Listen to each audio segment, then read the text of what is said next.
Hey guys, what's up and welcome to my next video. Today we're going to be looking at the team who finished 5th in the Premier League. I just like saying that. Chelsea, who also won the FA Cup, I should say, but really had quite a poor defence of their title really, and haven't really performed up to their standards. First player we're going to be looking at is Eden Hazard, who was really Chelsea's standout performer in a pretty poor title defence this year, as he contributed 17 goals and 12 assists. That's good, but it's not like the world-class player we would have thought to have seen. So he'll have to improve it next year, if he's still there, which is not looking like he's going to be. I'm hoping he's going to move to Madrid this summer and replace Gareth Bale, who will move to Tottenham.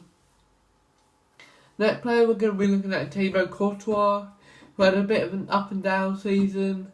Sometimes Chelsea fans criticised him for being a bit weak and not really performing, but I think he had an alright season. Next player we're going to be looking at is N'Golo Kante, who got 1 goal and 1 assist this year, and he's really been a rock at times this year, going forwards. And helping the team go forwards by just sitting back has really helped them out this year.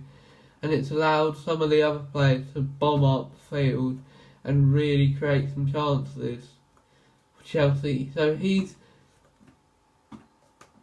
is going to be controversial, but I think he's even more crucial to Chelsea than Hazard is. Even though I know that's going to be controversial.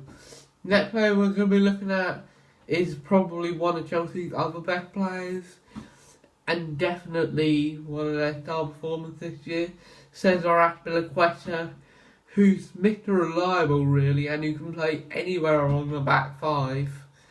He's so reliable. He just gets the job done. He doesn't do anything silly.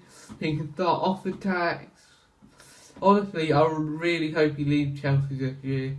I would have him in a heartbeat at Tottenham, even though that would be again controversial. The next player we're going to be looking at is a player who's had an average season, but who had a few games on the bench, so kind of had to fight his way back into it. And that is Cesc Fabregas, who got 3 goals and 5 assists. Someone who goes forwards a lot, you'd expect a bit better from him, considering he goes forwards a lot and helps out Hazard and Giroud. The next player we're going to be looking at is Alvaro Morata,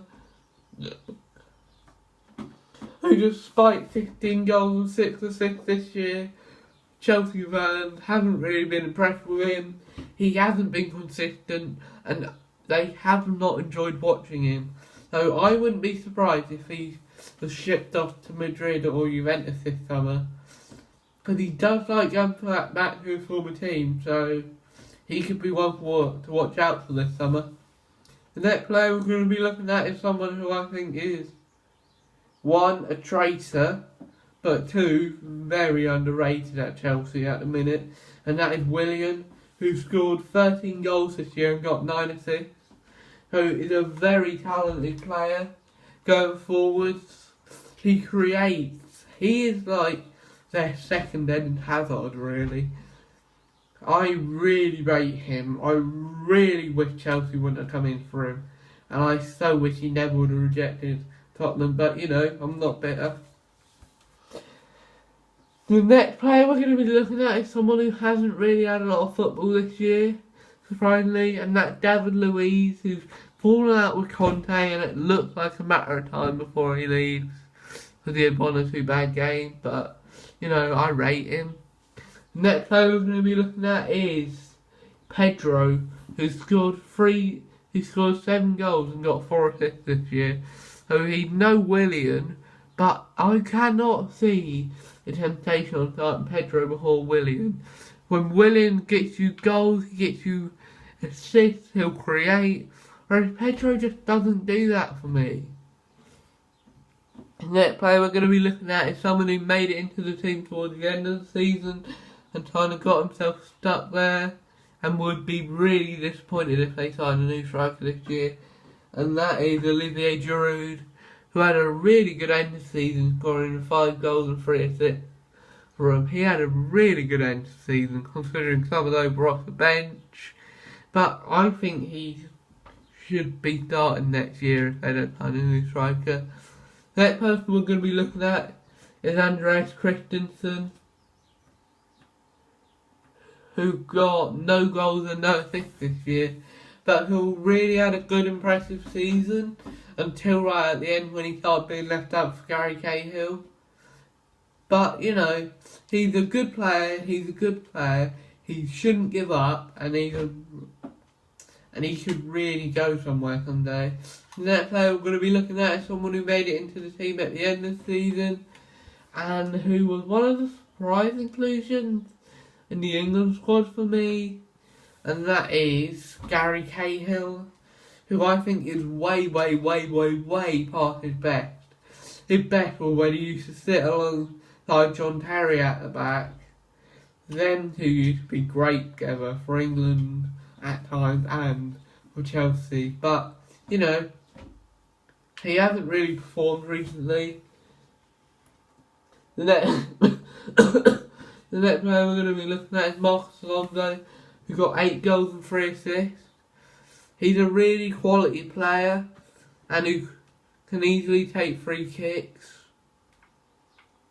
The next player we're going to be looking at is Antonio Rudiger, who really impressed in his debut season this year, and who I think has been one of their better performers this year. But I think it hasn't been hard to be a better performer. Ross Barkley barely played. Drinkwater and Bakayoko, I think both fall in the same category. Both absolute wastes of money. Should have never have been brought. 2 players replacing Matic really. None of them have stepped up to the plate. And Chelsea really wasted their money there. Victor Moses has been an average player this year. Last year he was, you know, up there with one of the best in the Prem, right back wise. But this year there's been a few better than him. Kyle Walker, Hector Bellerin, Kieran Trippier, Sergio Aurier,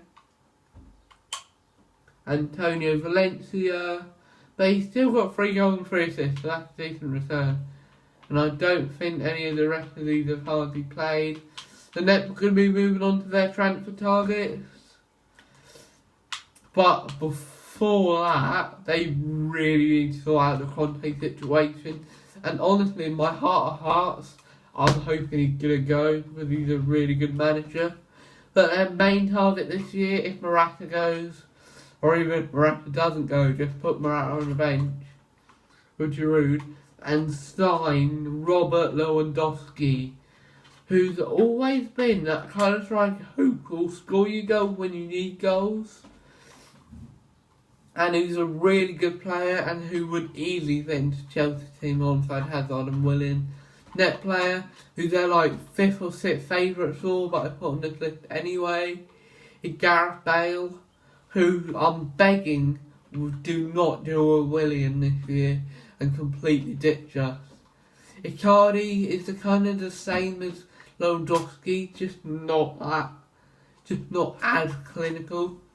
Next we're going to move on to Alexandro, who's also been linked for United. There's a straight strap between the two of them. But I think that would bench Alonso, and I think Alonso could be really disappointed at that, considering he's had a really good year. Next player we're going to be looking at is Isco, who is a weird one because he sometimes starts Madrid, but then sometimes doesn't, and gets a bit frustrated. So what I think he needs is 100% game time, 100% start to be locked in for start.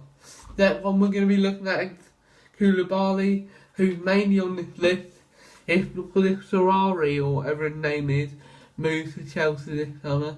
And it's looking likely, but Koulibaly and Jorginho will join him, and they are both really quality players, and I would really be scared of Chelsea if that happens. The next one we're going to be looking at is a bit less realistic, and it's Saul from Atletico Madrid. I think I mentioned him in my top 20 career mode to do video. He's a really quality player, which is why I don't reckon he'd move to Chelsea. Martial I'm not even going to mention because I think would be ridiculous. The next one we're going to be looking at Gelson Martin, who's really made a name for himself at Sporting and who's had some really good games there.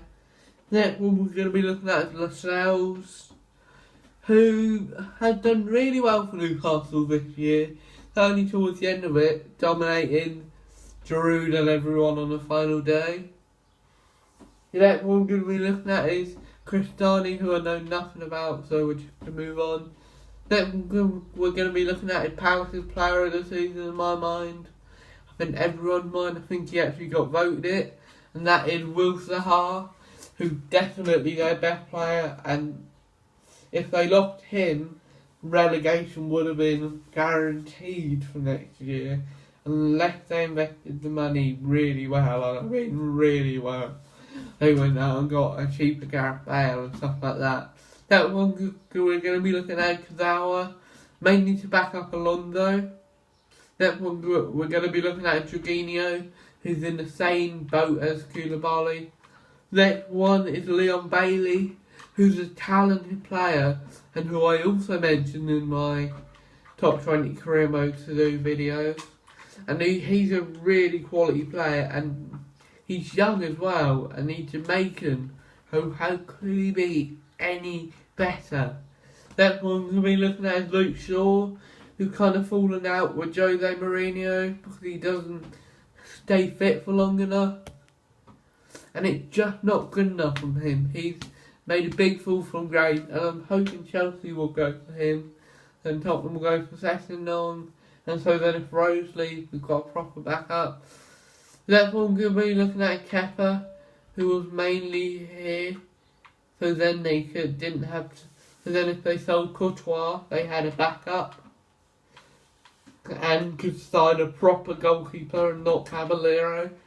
And I think he's had a really good year in Bilbao, and I think he could be a really good new signing. That one we're going to be looking at is Seri, who's been linked with Barcelona, Arsenal, Madrid. He's been linked with all the big clubs really, so in my mind Chelsea just kind of were linked with him just for the fun of it really, just to say, you know, we want him to. That's going to be the end of this video, guys. Thank you for watching. The next video on these reviews will be Crystal Palace. It'll be quite an interesting one. Thank you for watching, and I will see you guys tomorrow.